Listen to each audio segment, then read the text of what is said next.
Hello and welcome to episode 7 of Penrose from Scratch.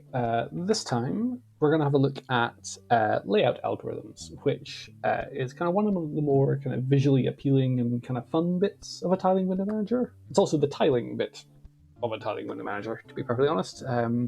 This is where you kind of define how you should tile and lay out all the windows automatically. That's kind of the whole point of why we're doing this. That and kind of customization stuff, but really that kind of tiling layout is the kind of main thing. So Penrose comes with a couple of examples out of the box. The main one is this kind of, main and stack, where you have a main window. In this case, it's currently our IPython session. And then we have a stack of kind of side windows that we want to keep on screen. They've maybe got some useful information, or we kind of want to bounce between them. And the main window, but we're not working with them right now. So we have most of the screen space for the main window and these ones off to the side. But we can kind of move things around inside of the stack. We can kind of shuffle stuff around a bit. And we can kind of set up various key bindings. We're kind of jumping around and moving stuff left, right, and center, however we want to do it. But one of the things that you've got control over with Penrose is how that layout algorithm works. So if you have a look, what I'm doing here is hitting Mod Shift J. That's the binding that we've got set up. And what that's doing is kind of dragging this IPython window through the stack. So that kind of shows you what it happens in terms of the ordering. Like as we kind of cycle through, we're kind of going clockwise around the screen. But exactly how that works, and the fact that this kind of window over on the left is way bigger than the ones on the right, is entirely controlled by the layout algorithm. So what we're going to have a look at today is making our own layout algorithm. It's not going to be one that we're going to invent from scratch. We're going to kind of take inspiration from this one from DWM. And this one's called the Fibonacci layout. And it's a bit of a meme, a bit of a joke. I don't really see anyone using this for kind of actual day-to-day. It's a useful way to kind of position the windows you've got on your screen. It looks really cool for screenshots. That's why we're going to do it. That's kind of why a lot of people use it, I suspect. But other than kind of having a screenshot of, hey, tiling window manager, there's not much to it. It's not actually that useful. And the main reason it's not that useful is, I can kind of show you this if I open up Tmux. What it's doing is kind of splitting the screen in half, and we're going to start by doing it vertically, and then it splits the right-hand side of that in half horizontally, and then it splits the bottom of that vertically, and then the right-hand side horizontally, and then the bottom vertically, and the right-hand side horizontally, and so on, and it kind of keeps going. And what you see is very quickly, your windows get so tiny they're not useful. Arguably, this window might be big enough to do something useful. Probably not this one. Definitely not any of these. But does look kind of cool. Especially if we get this all set up with our gaps, and we've got some nice gaps in between and all that kind of stuff. And then when we do our kind of dragging through, it's going to look really nice. So that's what we're going to do today. We're going to kind of build out an algorithm that does this. And really, it's not going to be that fiddly to write the algorithm, because what we're doing is pretty easy to describe, right? We start with a screen, we split it in half, we then split it in half the other orientation. So we did vertical first, then horizontal, vertical, horizontal, vertical, horizontal. And each time we're going to assign kind of the first part of that kind of split rectangle off to the next client that we're lining up, or positioning rather, not lining up.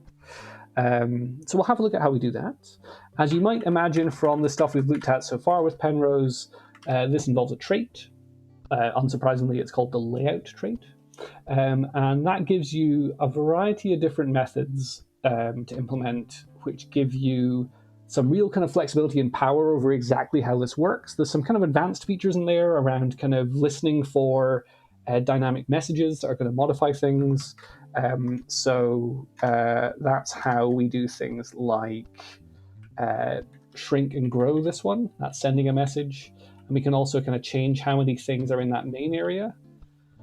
So we can kind of really kind of mess around with it. That kind of main and stack kind of default layout that Penrose provides is really kind of a Swiss Army knife. It's got a lot of stuff in there. So if you're interested in writing your own layout after we've had a kind of look at a sort of simple example today, definitely go have a look at the main and stack layout and how that's implemented. That's kind of a good kind of showcase of how this stuff works. There's also some stuff in there which we won't really dig into around kind of that message handling stuff, and Penrose also supports swapping the layout out for a new one. So when you've run your layout or when you've had a message kind of sent to you, you can kind of change the behavior of the layout or swap it out entirely for a new one. We're not going to go into that. That's kind of more of an advanced kind of feature that we can kind of dig into later if anyone's interested. But it is there, and it's the reason I bring it up is it's part of the kind of type signature of the layout method. You'll see that we return a kind of optional new layout, and for most cases you just want to return none. That's kind of it. Because of that, I'm wondering about adding a new kind of extra kind of method into the layout trait that might make it a little bit easier to implement this kind of stuff. But that would kind of be a breaking change to the API. So I don't really want to do it, but it would get rid of a little bit of boilerplate. So maybe in the future we would, but I'll wait and see if anyone kind of has any feedback about layouts being kind of clunky to implement because of this. And if so, that's a thing we might do in the future. But I suppose the main thing to kind of say before we actually dig into writing the code is if you go to the Penrose book, which is linked to in the README of the repo, and it will be in the description down below, there's 2 pages in there that are worth having a look at. So the first one is section 2.1, so that's built-in functionality layouts.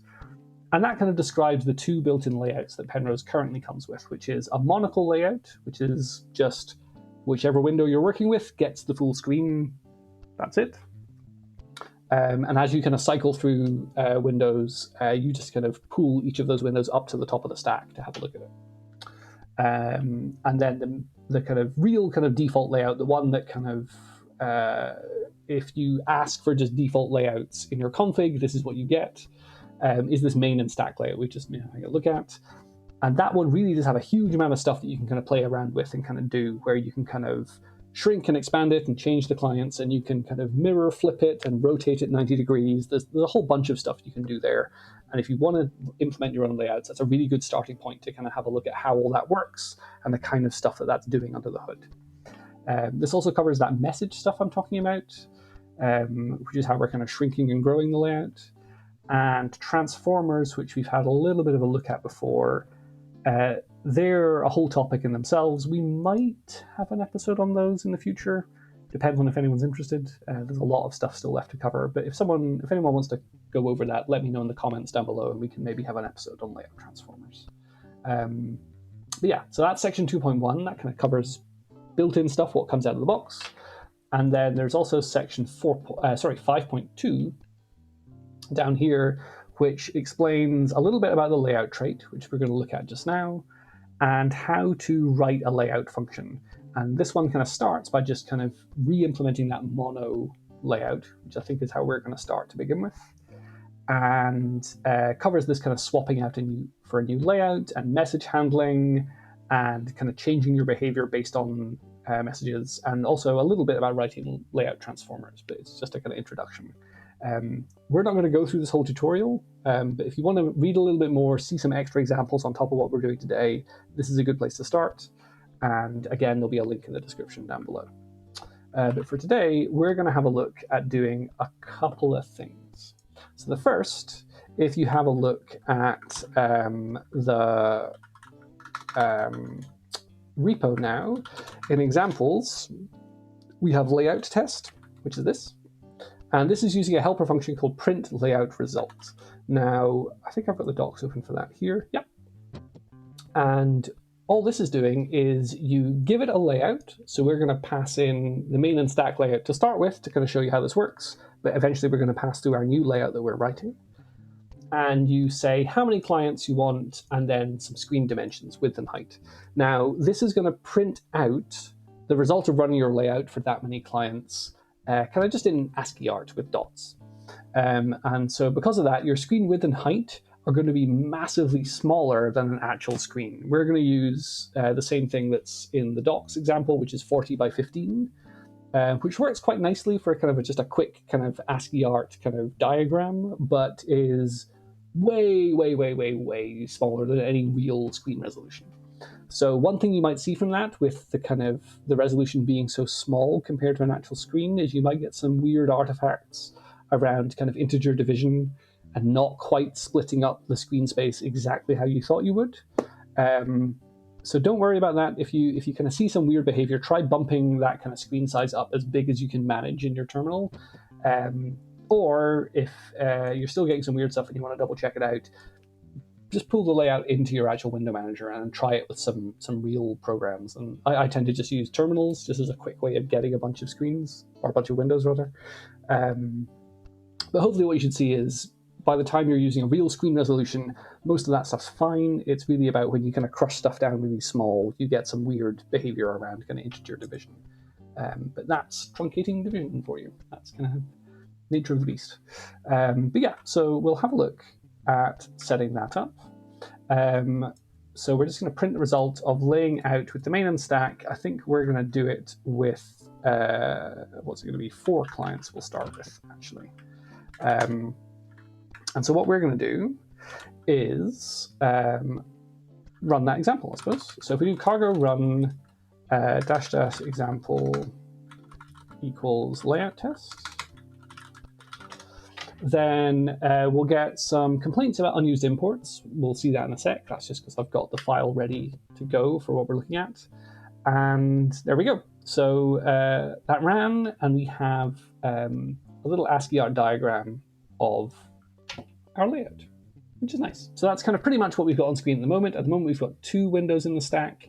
This has got 3, but you kind of get the idea. It's kind of just showing you roughly what that layout will look like when you actually give it some windows. Now, if we had this running, and every time you had to come over and run cargo run example layout test, I mean, we can hit up in the terminal and we can kind of rerun that. That's fine. It's a little bit annoying. What we're actually going to use is a program called enter. So enter is run arbitrary commands when a file changes. It's kind of the man page entry for it. It's a really useful little utility program. I won't go through all the flags and details of what we're doing just now. If you get that installed in your system and do man enter, or if you just Google for the enter command line utility, you'll find some details about it. But it's a really nice way of watching for file changes and running stuff in response. So I quite often use this for running test suites. I kind of say, if anything changes in the crate I'm working on, go rerun the unit tests, and I leave the unit tests off to one side, kind of running in a loop anytime I change stuff. For my day job, that's kind of how I do my development. I kind of leave the kind of test suite just running in a loop off in a corner, and it just reruns anytime I modify the files. So it's quite nice. I've kind of pre-set up a command for doing this. So what we're going to do is we're going to echo out new line delimited the files we care about, which is going to be source layouts rs, which is where we're going to write our new layout, and examples layout test rs, which is where we're running this example from. We're going to pipe that into enter. These AC flags are basically just saying respond to all events, don't try and buffer things together to kind of dedupe. We kind of, every time we save the file, we want this to run. And the C is to clear the screen. So each time it runs, it will clear the terminal screen and then rerun, and we'll get all the output. So that should mean we get our output in the same place every time. And then after that, it's just the command we're going to run, which is that cargo run. So if we run that just now, we get our complaints about unused imports, but it runs. And then if we come over here and we say, for example, if we change that to 3 and then save, if you have a look in the bottom right down here, boop, boop, then it reruns. And there we go. That's that kind of artifacting I'm talking about. Like the truncating division means that we've lost a pixel here. Pixel, it's a full character in our terminal, so it'll look a little bit off if things don't line up perfectly. But that's okay. For our purposes, we just kind of want to see, are we setting stuff up in a broadly sane kind of way? So that's fine. So let's have a look at our layout then. So we're going to start by making a new struct, which is going to be Fibonacci. I think that's it. one N, two Cs. I've double checked that so many times, but I still worry about it. And then we're going to derive a couple of common things. So derive debug means that we can kind of debug print this thing if we need to. There's no data in it right now, but we might end up with data in it later. Spoilers. And copy and clone basically mean that we can kind of copy those values around as we need to. You'll see why we need that in a second. And that's kind of, for most structs that you write, you want to derive at least debug and clone. If you can also derive copy, it's really nice to derive copy. It means it's kind of cheaper to kind of copy that data around. But it's kind of a good kind of same default to put on top of any structs that you write. And then after that, we're going to import our layout trait. Now, the layout trait, like we saw in the docs, or rather, I think we saw it in the book earlier, but this is the doc page for it. I'll have a link for that as well. Has a bunch of methods, but these two here we can ignore. So layout workspace and layout empty are kind of special cases where we can do a little bit extra in our layout. So for example, we can be given the tag of the workspace we're on. And if you want, you can kind of have your layout do special things if the tag looks a certain way. That's kind of up to you. And you can also have your layout have specific behavior if the workspace is currently empty. But that's kind of it. Those are kind of special case kind of things that for the most part, you probably don't need, but if you want to use them, they're there. We need to implement these four methods here. So we'll have a look at what those look like. So the first one is name, which, as you might imagine, is going to be the name of our layout. And I'm going to go for Fibbo, because this is what gets displayed down in the bottom down here in our kind of active layout widget that we added to the status bar. And I tend to like to keep that kind of 4 characters or under. I like it to be kind of fairly small. Next, we've got one that's called boxed clone. This one's a little weird. It's mainly because this is another case where we're using trait objects. Like the layouts that you have available in your config is a stack of boxed in layout. And what that means is, if you think back to what we said before about trait objects, it's a pointer to a thing that can do layout behavior. Nothing there says that you can clone it. Now, for a variety of reasons I won't get into, it's not really possible to make a trait object that also implements clone for compiler reasons that I won't go into right now. If you really want to have a look at it, you can kind of Google it, and there's tons of Stack Overflow questions and forum questions and Reddit posts and all sorts of bits and pieces of people asking why this doesn't work. There's a kind of it's a hard problem to solve kind of reason for not letting that work out of the box. So this is my workaround for it. If anyone's got a better suggestion, please let me know. But what it means is a little bit of boilerplate where you explicitly write a method that says, okay, how do I get a new version of this layout as a trait object? And so it's a little bit annoying that we need to kind of plumb that through by hand, but it just makes a lot of the rest of the behavior around Penrose and reusing layouts a lot nicer to work with. Cool, so we've got that. There's then the layout trait, which is the main thing that we need to work with. We're going to put a to-do in there just now. And there's this thing called handle message. Now, handle message is how we were doing that kind of shrink and grow before. That's really cool to have. That's really useful to have if we can work with it. But for right now, that's kind of future work. That's kind of to do handle some of the standard messages.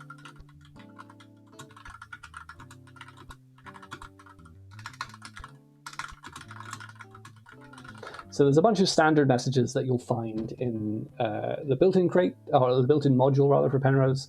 So things like that shrink and expand main and increasing the number of clients and things like that. So things that make sense, we probably want to come back and implement those eventually. But for now, the way to kind of say that you're handling a message and not doing anything is just to return none. So we'll do that. So if we do that, we've got that set up. It's still complaining about some unused variables because that's not used, so we can get rid of that. And S and R aren't used here, but we're working with those in a sec. And we're still laying out our main and stack. So if we put in here to do implement me, then what we'll do over here is, now that we've got that struct in place, instead of bringing in the main and stack, we're going to use Penrose from scratch layouts Fibonacci, and we are going to pull in our Fibonacci struct here. And now if we run this, what we should see is it will freak out. And the reason it's going to freak out is we're going to hit that to do, because we've not actually implemented our layout. There we go. Main panicked at not yet implemented, implement me, because that's the little error message we just wrote. So if we come over here, we need to actually implement this. So what we're going to do is we're going to say that we have positions, which is a vec, and we'll talk about what's in that vec in a second.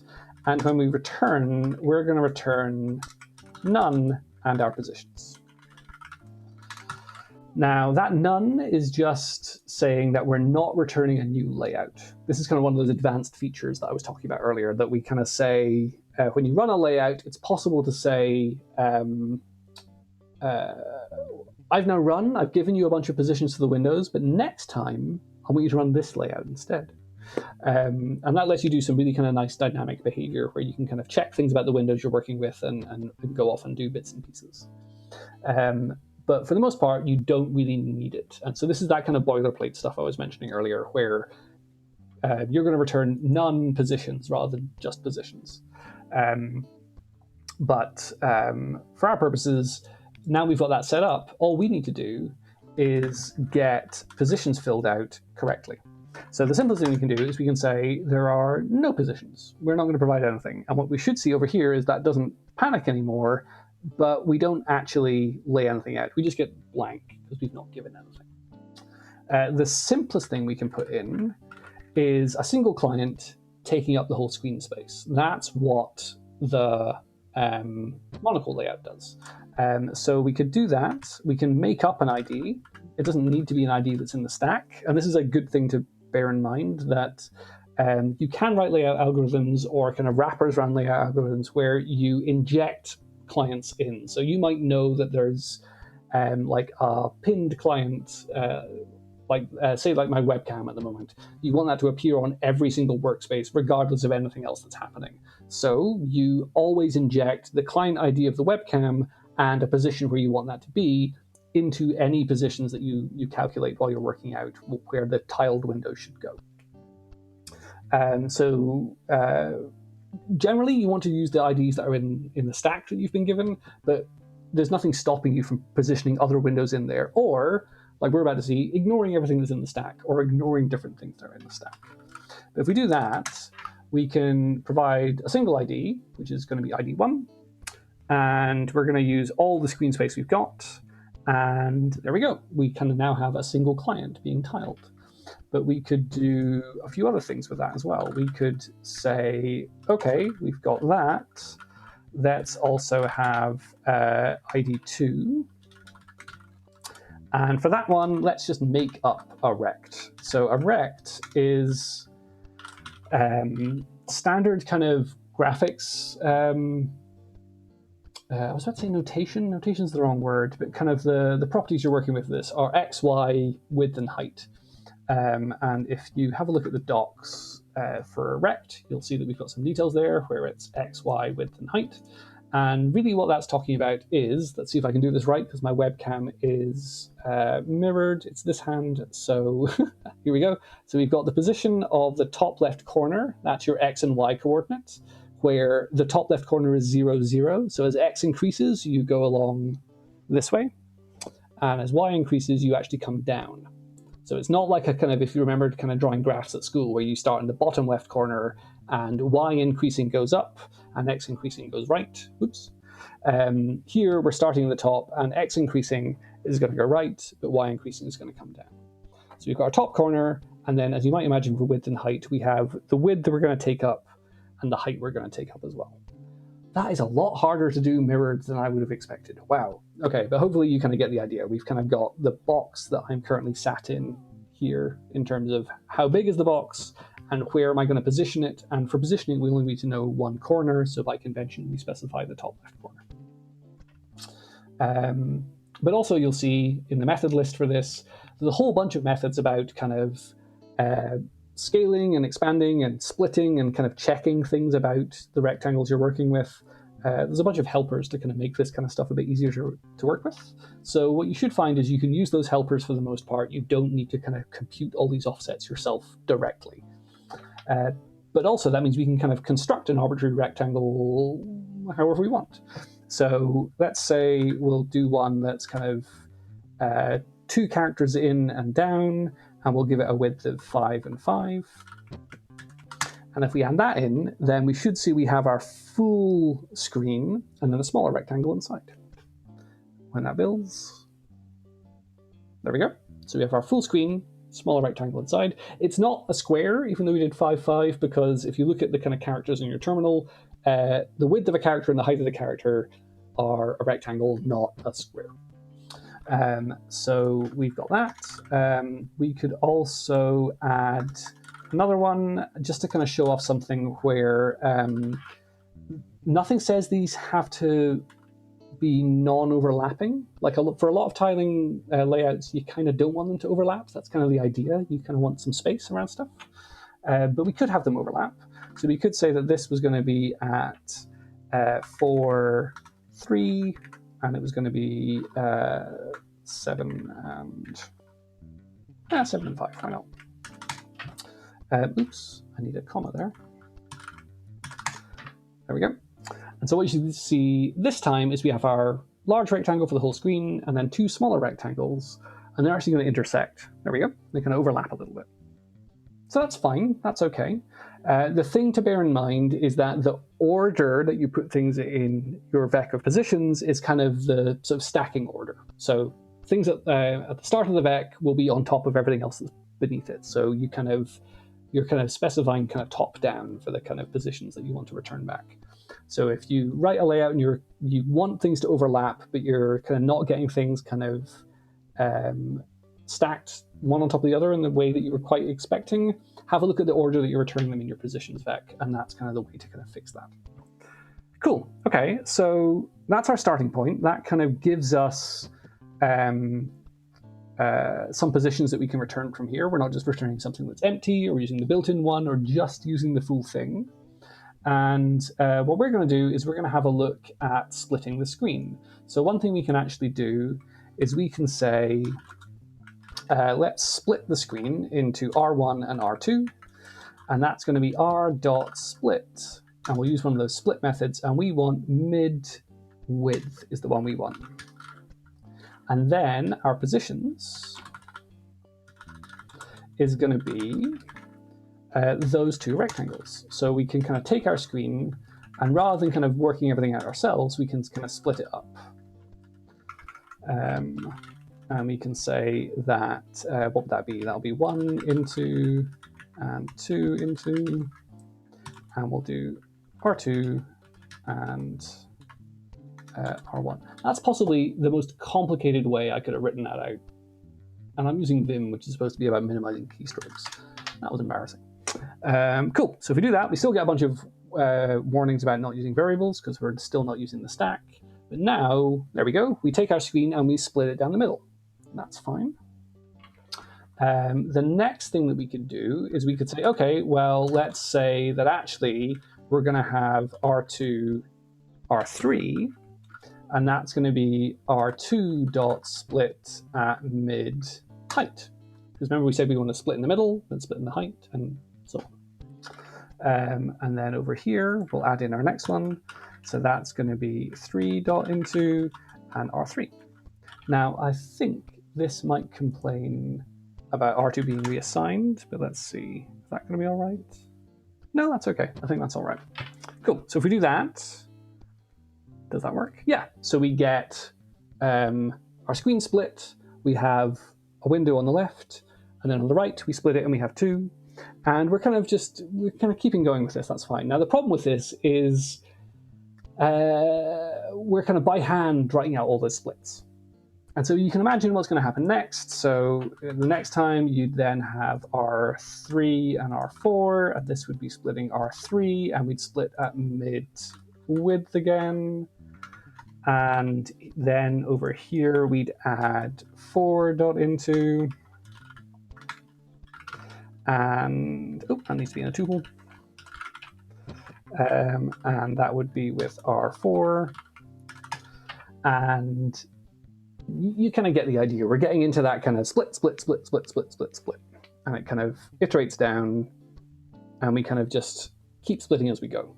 Now, that works. That's fine. We'd need to get the actual Windows IDs out of the stack rather than just making up IDs 1, 2, 3, and 4, because who knows if that's a valid ID or something that should be on the screen. But we can have a look at all that kind of stuff, and we can kind of keep splitting the screen up however we like. The problem with that is we're hard coding how many splits we need. So we need to kind of work this out properly rather than just hard coding the splits. So let's do that. So this is our kind of behavior that we kind of care about, but we want to be a bit smarter about it. So the first thing is we need to know how many windows we're dealing with. So that's fairly simple. As you might imagine from something that works kind of like a collection, we can get the length of a stack. We can see how many things are in there. And then we can make our positions, which we'll make mutable, because we kind of want to start and then kind of push things into there. And Vec actually has a width capacity method, which if you know how big a vector you need, you can kind of pre-tell Rust how much space to reserve. And if you don't do that, then vectors by default will kind of have a default size. I forget exactly how many elements it is. I should probably double check that at some point. But each time you kind of want to add one more element than is available in the vector, Rust will actually go away and reallocate. So this is what's called like a dynamic array, or vector is a kind of fairly standard term for it. If you've worked in C++, you'll kind of heard it called a vector as well. But it's like a dynamically sized array. So anytime that you'd kind of require more space than you've got, behind the scenes, it goes away, finds new memory for a new memory allocation with more space, it doubles in size, and then it starts adding more elements. So you kind of have this doubling behavior where you grow and grow and grow and grow. But you can avoid all that if you kind of upfront kind of say, cool, I know that I'm going to put n elements in here. So we put in n elements. That's fine. So that's fine. And we then know our kind of starting point. We've got our positions. We know how many things we're going to deal with. And we still need to kind of split the screen. So what we're actually going to do is we are going to do this. I think we're going to make this mutable and this mutable. And if you've ever done kind of the Fibonacci sequence as like a programming challenge or puzzle, where you kind of have, usually it's A and B, and you kind of do A plus B and B and all that kind of stuff, and you kind of shuffle through. We're going to kind of treat it the same way. And so we're going to have our split screen. We're going to kind of split it down the middle. And then we're going to assign the first rectangle to whichever client is next. And then the second one, we're going to split, and we're going to alternate which way we're splitting. And then we're going to kind of keep on going doing that. So if we do that, then we should be able to say for id in s.iter.enumerate. So we're going to use this enumerate method on iterators that lets us kind of know which index we're on. So 0, 1, 2, 3, 4, 5, up until n-1. And that's just so that we know if we need to be splitting horizontally or vertically. We kind of need to know which way around we're doing it. But once we've got that, we then know what we're doing. So what we're going to do is we're going to say that we're going to do positions.push, and we're going to push in the ID, which we need to dereference because when we're iterating, we'll get a reference to it. And we're going to push in R1, the size of the screen that we've got so far. And then we're going to split like we did down here, where we kind of keep splitting and splitting and splitting. So we'll do it like this.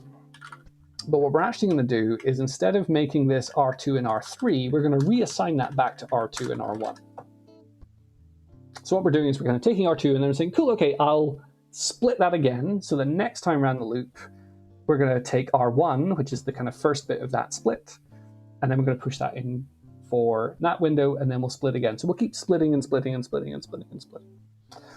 Now, the problem with that at the moment is here we're saying we're always going to split at mid height, but what we want to do is width, height, width, height, width, height, width, height. So what we'll do is we'll say if I modulo 2 is 0, so that's just kind of modular arithmetic. We're kind of saying that's going to flip between 0 and 1, 0 and 1, 0 and 1, whether it's an odd or an even number. And so if it's an even number, so like 0 where we started, we know that to start with, we split at the width, so we then need to split at the height. And if it's an odd number, then we'll split at the width again. And what that should do is mean that we kind of flip-flop between splitting at width and splitting at height. And we can kind of just shuffle through and kind of get that working. Ooh, what's that complaining about? Line 27 doesn't need to be mutable. Oh, I don't need the lets in here, I don't think. There we go. Cool. And then we should have that running through. And that iterates down, but we have a problem. The problem is this. If you have a look, we've got a gap at the end. And so how many clients do we have? 1, 2, 3, 4, and then a gap. If we go back and look at our layout test, we're trying to lay out 4 clients. So what happens if we bump that to 5? If we say, okay, let's try and lay out 5 clients and fill in the gap. We can try that again. We can wait for that to compile. And then when that runs, we've still got a gap. But now we've got 1, 2, 3, 4, 5. We do have our 5 clients, but we're always left over with a gap at the end. Now, the reason for that should hopefully make sense. And the reason for that is we're starting by splitting our screen in half.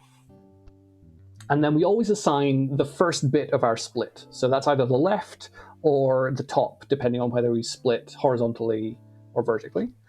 And so by the end of this, we kind of get down to the end and we've got kind of half of whatever space was left, kind of left over and lying around. So we kind of need to add that back on. So the first thing we actually need to do is we need to say, if I is n minus 1, then we actually know that we're on the last rectangle. And so we need to add this back in. So this is also going to depend on whether we're even or odd. So if we do I mod 2 is 0, then we're going to need to kind of add that extra space back in. So if we'd split vertically, we're kind of not as wide as we should be. We're kind of missing some width. So we want to do r1.w plus equals r2.w. We kind of need to add on the kind of missing width that we've got because we split vertically when we shouldn't have. And if we've kind of split horizontally, then we're missing some height. So that's going to be r1.h plus equals r2.h, like that. And then that should do it. So now we kind of know, okay, well, if we're on our last element, we can do that. And actually, also we can say if I equals n minus 1, we can just kind of break at this point. We don't need to worry about going away and trying to split the rectangles any further after that. We're kind of done. And if we do that, what we should see is we've reclaimed our kind of missing screen space. And we don't have that gap at the bottom anymore. There we go. So we've got 1, 2, 3, 4, 5 clients, and that last client does take up all the space that it's got. Nice. So we have our Fibonacci layout. That's kind of working. That's kind of what we wanted from when we tried this out with Tmux. If we make that 6 clients, we can have even more. I mean, get more and more ridiculous as it just drills down into that bottom corner and becomes basically unusable. But what we're going to find is we end up with a problem.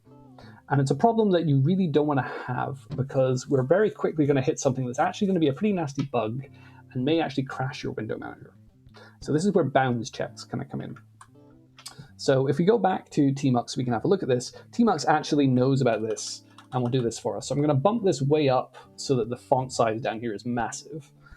And if I repeatedly split here, what you're going to see eventually is that. Now, it doesn't show up for very long, and the contrast isn't great.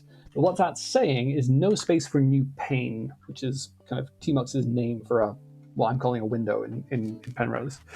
And the problem there is it's looking at the size of that bottom right corner and kind of going, are you serious?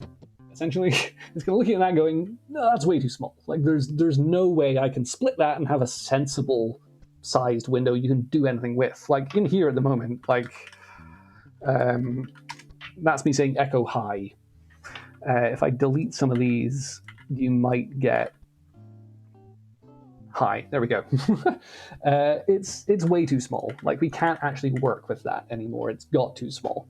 So the thing that we probably want to do is, rather than just say, let's wait till we're on the last client, we kind of want to have a cutoff where we kind of say, if we get down to being this small, at that point, like, we need to kind of end. Like, we've made things too small. Like, there's no way we can actually sensibly make a window that size anymore. So what we're going to do is we're going to change our Fibonacci layout so that it actually has some data. So we can come up here and we'll have a cutoff, and that will need to be a U32 because that's kind of the data type we're kind of comparing against for all of our rects. And let's do a default implementation for this now that we've got something which actually needs a bit of implementation for it.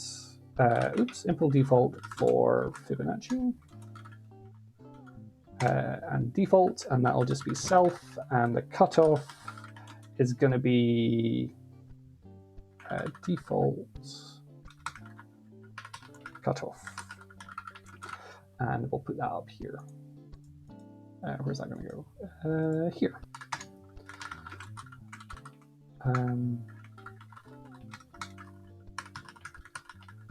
Default cutoff U32, and let's say 2 pixels for just now, because we're doing ASCII art characters. Like, that's kind of reasonably sane.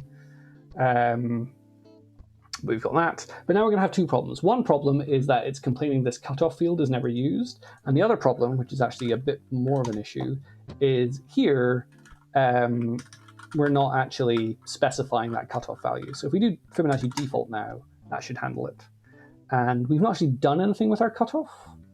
So that gets rid of the kind of hard error, and we still lay out, but we need to make use of our cutoff now.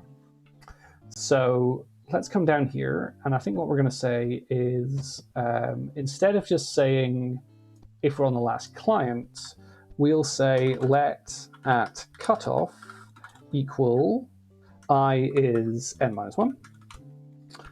Or we've got a couple other things. The other things we could have is the rectangle we're trying to make use of at the moment, so R1, its width could be less than our cutoff.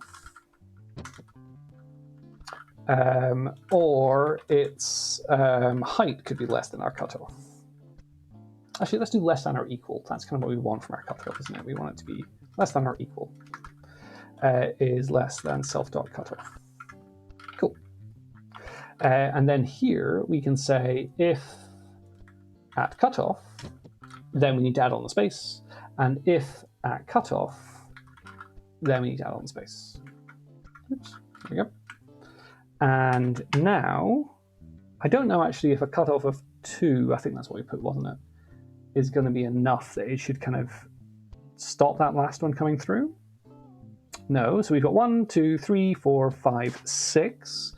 If we then say that our cutoff is 4, and then we run, let's have a look. Then, come on, Rust, you can do it. There we go, cool. Now we've only got 1, 2, 3, 4 of them, because we were trying to position 6, but clients 5 and 6 are going to end up too small, so actually we're not going to display all of them. So that's kind of cool. So we now have that working. That is kind of positioning everything. We can kind of make use of this for real now. So rather than us mess around with just printing out the ASCII stuff, let's actually add this into our window manager to finish everything off. So the first thing, I suppose, is the default cutoff for characters for ASCII art. Sure, that's a reasonable cutoff. For pixels for a window, not so much. Let's go for 40 pixels and use that. And I can kind of kill that off just now as well. We don't need that anymore. We're not going to rerun that anymore. But what we do want to do is say that our layouts, we need to actually make into, well, we can't just do the default layout stack anymore. If we have a look at that, oops, what that's returning you is this. It's a box default main and stack. And so what we're going to do is copy that and make use of that ourselves. So we'll need to bring in the stack macro that's being used there. And we'll also need to bring in built-in layout main and stack for that to work. And we'll need to have our new behavior as well, or our new layout, I suppose I should say. So if we do that, then here we can do a default Fibonacci as well. And we'll see how that works. I think that should be all right. Let's see if we get any compiler errors. But if that compiles, then we should be good to go. That's our layout setup. And our default layout is going to be our Fibonacci layout. So when we restart, we'll be running our Fibonacci layout. We can try it out straight away, which would be kind of cool. So let's see, Rust Analyzer is sitting, playing around, and doing way more than I thought it was going to do. What are you doing, Rust Analyzer? Why are you doing so many things? This is a bit silly. So let's have a look. We should be able to do make build, debug, and sudo make install. Why is that running so many things? There we go. Why are you unhappy? I think there's a trick you can do with this where you can say as box dim layout, and we'll see if that makes it work. That might make it work. As box dim layout. If I do that, are you going to be happy or not? You're not. Why are you not happy? That's annoying. Now, I hit this before when I was trying to test this, and this is one of the fiddly... No, you are happy. So why are you shouting over here, Rust Analyzer? Are you just drunk? What's wrong? Make build, debug, and sudo make install in debug. Let's see if that works. If that does work, then I think Rust Analyzer is just freaking out for no reason. Let's see. It's not complained yet, so I would have expected to complain by this point. And I suspect Rust Analyzer is just kind of in a bad mood, which sometimes happens. It's a bit annoying, but not the end of the world. But that seems to be sat there quite happily churning away, doing some compiling without erroring. So yeah, that's okay. So what's up with you, Rust Analyzer? Go away. Okay, so we've installed that. We've got our Fibonacci layout as our default. So now when we restart, we should see that we get Fibo, there we go, down here, which is cool. And so far that looks as we saw before, but if we make a new window, it automatically lays it out, and again, and again, and again. Great. And then if we add like the Python console again, so we've got something that looks different. Let's see. There we go. We can then shuffle that around and we can zip that all the way down to the corner. Whee! And then back up to the top. So we can kind of cycle stuff through. How cool is that? That's okay, now I see why people like the Fibonacci layout. That is incredibly satisfying. Whee! Cool. Okay, so yeah, that is layout algorithms, really. There's obviously, like we saw from there, I was glossing over bits and pieces around transformers and swapping out layouts and message handling and bits and pieces. And there's also that kind of clunkiness there at the end with trying to get that stack working nicely. To be honest, I don't remember hitting that as badly when I first put this together, but I've tried a couple of things when I was getting ready for recording this video, and I hit that then as well. So I might see if there's some stuff I can do to make that a little bit nicer to work with. I might try and make a slightly modified macro that just does the boxed in layout stuff for you. That might be a nicer way to do it. So we'll see. If I do get that sorted out, I'll put some notes in the description about how that works. But yeah, that's kind of our Fibonacci layout setup. We can now sit and split our screen to our heart's content in a slightly ridiculous fashion, because why not? It's fun. But yeah, that's going to be it for today, I think. I'll get that sorted out, and I'll get that Fibonacci layout pushed up to the Penrose from scratch repo. I think if we get some message handling added in there, and we kind of tidy up a few things, we make sure we've got some tests around what behavior we end up with if the clients get too small, so we don't have any kind of crashes or things like that. I think that's a candidate for adding in as a built-in layout to the Penrose crate itself. But we need to kind of tidy this up a bit and add some documentation and bits and pieces before we do that. But if you want to have a look at the layout yourself, have a look at the Penrose from scratch repo. It will be in there, and you can kind of pull that out and make use of it in your own window manager if you're a bit impatient and you kind of want to have that kind of bleeding edge. It's right here, right now, and we can go make use of it. But yeah, that's going to be it for today. I'm not too sure what the next episode's going to be on. I need to go have a think. There's a few bits and pieces we could look at. We might do it on the kind of layout transformer and message stuff, but I think we also might have a look at the kind of architecture and kind of data structures inside of Penrose, and have a bit of a deep dive into how all that works, because we've not really had a look at that yet. So hopefully you found that fun. Go have a look, implement some cool layout algorithms. If you're interested for things to kind of for inspiration, I'll have some links in the description down below, but there's a bunch of stuff from like Xmonad and DWM and Qtile, and pick your kind of dynamic tiling window manager of choice. They've got cool layout algorithms you can go and have a look at and try and implement. And yeah, have fun with that. And until next time, happy hacking on your window manager, everyone. I'll see you later. Bye.